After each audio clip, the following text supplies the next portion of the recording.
He once had it all, a warm little family, a house filled with the laughter of children.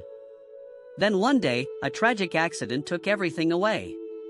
With no one left to come home to, he quietly disappeared into the city, making a living by collecting recyclables. People looked at him with pity, even scorn. But no one knew that inside those dirty bags of cans and bottles, he was gathering dreams piece by piece to build a school for poor children no one else cared to see. Before everything fell apart, he was a simple carpenter, living a quiet life with his wife and young son in a small house on the outskirts of town. Their family meals were modest, but filled with laughter.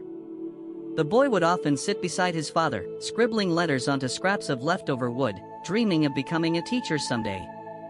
The poor father never said much, just smiled gently and patted his son's head. But happiness is as fragile as a wisp of smoke from the kitchen fire. One rainy afternoon, a traffic accident took his wife and child in an instant. The little house turned cold, silent, no voices, only long, endless stretches of emptiness. He didn't cry. He didn't scream. He simply walked away from the place that had once been his whole world, carrying with him a few ashes of memory and a shattered heart. Since then, he lived like a shadow. No home, no family, no purpose. Every day, he pushed a rickety cart through the streets, collecting scrap to trade for a few coins. He slept under awnings, ate from charity handouts, and avoided the eyes of the world. People called him the crazy junk man, but he didn't care. He wasn't really living, just surviving in the silent dark corners of life. And then, out of that wreckage, a faint light began to flicker. He lived quietly, tucked away in the shadowy corners of the city. Each morning, his cart creaked along behind him through narrow alleyways as he picked up bottles, scraps of paper, whatever he could find. His days passed like this, one after another, lifeless, forgettable. It felt like his story had already ended. Until one afternoon, in a small alley near a makeshift market, he saw 3 children huddled beside a pile of trash, fighting over a torn comic book. They were laughing. A sound he hadn't heard in so long, pure, full of longing, and alive. He asked around and learned that they were homeless kids, with no family, no place to go. Just like him, only they were still too young to understand the weight of the pain they carried. But in their eyes, he saw his own son, the boy who once dreamed of becoming a teacher. His heart ached. And for the first time in years, he cried.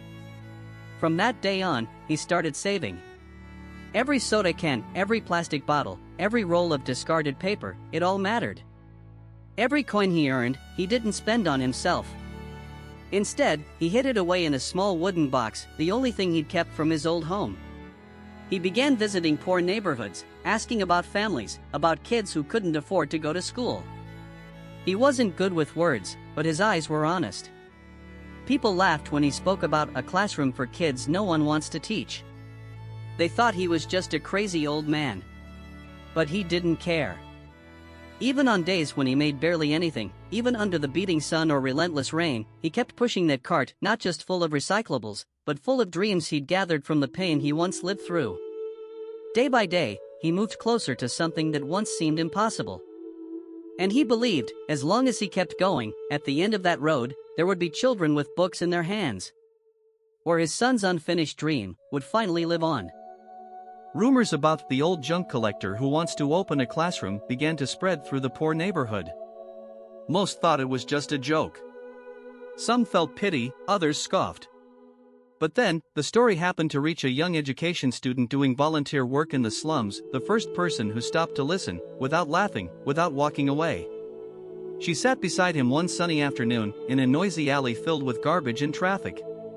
He spoke slowly, his voice trembling as if he were picking up the broken pieces of memory one by one. About his son who loved books. About the little home that now lived only in his dreams. And about the hope of building a small classroom for children like his boy, so they wouldn't have to fight over torn pages to learn. The girl sat in silence. In his faded, cloudy eyes, she saw something rare in a world this dusty: faith.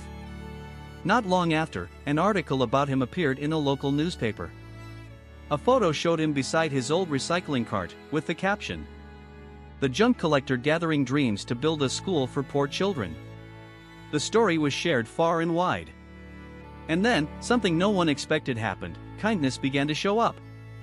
Someone donated stacks of notebooks. Another gave old desks and chairs. A group of students offered to teach for free. Volunteer teachers reached out. Even local authorities started to take notice. He stayed quiet, unsure of what to say. For years, he had been used to being forgotten. Now, he had become the center of attention, not out of pity, but out of respect. And in that moment, he realized something, that kindness, even silent, small, and steady, could stir things once believed unmovable. No one called him the crazy old junk man anymore. They called him the junk teacher. And he knew his journey had only just begun. From what many once called a foolish dream, the first classroom was finally built, humble, with tin walls, worn wooden desks, and a chalkboard that had seen better days. But to him, it was a second home. A place where his son could return, through the bright eyes of children sitting neatly each afternoon, completely absorbed in learning their letters. He was invited to speak at the opening ceremony. He fumbled, unsure of what to say, standing silently in front of the chalkboard where someone had written, in messy handwriting, "The dream classroom, a gift to the junk teacher." He didn't say much. He simply took a piece of chalk, his hand trembling, and wrote a single word. "Son." In that moment, he truly came home, not to the house that no longer stood, but back to himself. Back to being a father, a teacher, a man with a reason to keep going. The same neighbors who once ignored him now stopped to ask how they could help. They brought what little they had, notebooks, snacks, even just kind words. The kids who used to spend their days hustling at bus stops and markets now rode their bikes to class every afternoon, calling him teacher with voices pure and bright. The education student from before had become the classroom's official teacher. She still carried his story in her heart. "If it weren't for you," she once told him, "I wouldn't be who I am today." But he never claimed the credit. He always said the classroom didn't belong to any one person, it was a gift born from the smallest of things, a soda can, an old book, a nameless act of kindness. The media kept covering the story. Strangers came to visit. A film crew asked to document his journey. But he stayed the same worn shirt, same tired sandals, same cart rumbling through the streets. The only difference now was that, inside that cart, along with crumpled papers and empty cans, there were also the sounds of laughter, of spelling practice, and of dreams quietly blooming day by day. He never wanted recognition. Because for him, the brightest reward was the sparkle in the children's eyes every time the bell rang and class was done. The little classroom from years ago had grown into a modest yet welcoming school. 3 classrooms now stood beneath a shiny new tin roof, along with a small library filled with donated books. The children in the neighborhood no longer begged for food or wandered the markets. Every afternoon, they flocked to school, chattering and laughing, backpacks bouncing behind them. The young teacher was still there, showing up each day with the same burning passion she carried since the beginning. And behind the school gate, people still saw a familiar figure, quiet, humble. Him. He never sat in the classroom, never stood at the blackboard, never took any official role. All he asked for was a small corner behind the schoolyard to park his old, squeaky cart. Each day, after collecting recyclables, he would return, bringing with him a few notebooks he'd managed to ask for, some milk cartons, or a bundle of second-hand clothes for the kids who needed them most. Some asked why he didn't rest, why he didn't enjoy his old age in peace. He just smiled, quietly pushing his cart along. Because he knew he still owed a debt. A debt to the lives that hadn't had a chance to learn. A debt to the son who never saw the dream take shape. A debt to himself, a life that needed to mean something. So each day, he lived like that, without noise, without seeking praise or thanks. People started calling him the teacher without a name tag. Or the guardian of dreams for poor children. But to him, he was simply a father who had lost his child and was spending the rest of his life trying to give something back. To someone else's. The city carried on, noisy, busy, relentless. Cars rushed by, lives sped forward. But in the middle of that endless motion, there was still one man. Pushing a rickety recycling cart through alleyways. Collecting cans, bottles, scraps. Not just for a few coins, but to trade them for something far more precious.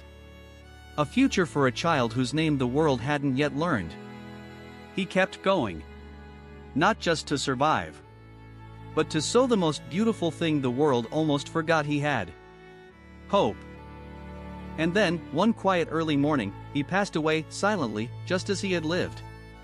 His old recycling cart was found tucked beside the school wall, still holding a few brand new notebooks and a small bag of cookies. On one of the children's desks, someone had left a worn scrap of paper with shaky, handwritten words: "Learn for me, little ones." No monuments were built for him. No grand memorial services were held.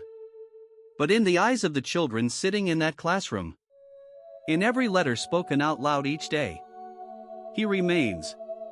He is gone, but the dream he left behind lives on. In every brick of that school, in every book on the shelf, in every child who now has a name and a future. Because sometimes, the people who change the world don't wear suits, don't stand on stages, don't ask to be seen. They just quietly do the right thing for a whole lifetime. So if you ever feel tired, if you ever feel too small to make a difference, remember him. A man who collected scraps and carried a heart as wide as the sky.